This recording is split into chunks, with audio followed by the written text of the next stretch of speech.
A day after the Erin Andrews verdict was reached, jurors have had a chance to let their experience sink in. News Channel 5's Jesse Knudsen spoke to one of the jurors who's a sergeant with the Metro Police Department, and he joins us live from the South Precinct. Jesse, he said the jurors had different views when they entered deliberations.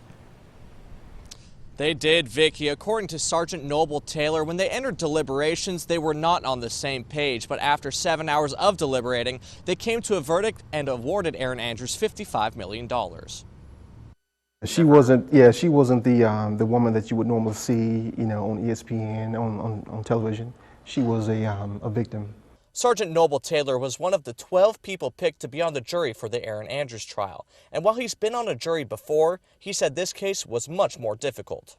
It's trying times. It was more trying for her, of course, but I'm thinking just the amount of emotion that I put into this thing in these 10 days, I can imagine what she went through in 8 years, and what she's got to go through for the rest of her life.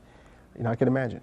Taylor lobbied for the jury to award Andrews the full $75 million she requested, but compromised with the rest of the jury at $55 million, 51% attributed to Michael Barrett and 49% attributed to the hotel owner and operator. Barrett was more the blame. He's the guy who did some things, but some things could have been avoided. Lots of things could have been avoided, so. The verdict could have large implications on the hotel industry, as well as any other industry that deals with personal and private information. Oh, I was thrilled. I was really proud of Nashville. Susan Neal Dickerson of Bone McAllister Norton said, more than anything, this case was about a woman's right to privacy. It's holding people accountable when they could have done more to prevent harm. And Taylor agrees. He hopes the verdict will cause people to make a change to protect people's private information so things like this won't happen again. And he hopes Andrews will be able to recover from this traumatic event. She's a woman. She's a person. Treat her better.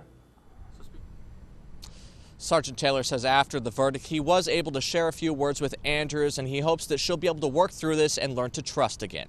Live from South Nashville, Jesse Knudsen, News Channel 5.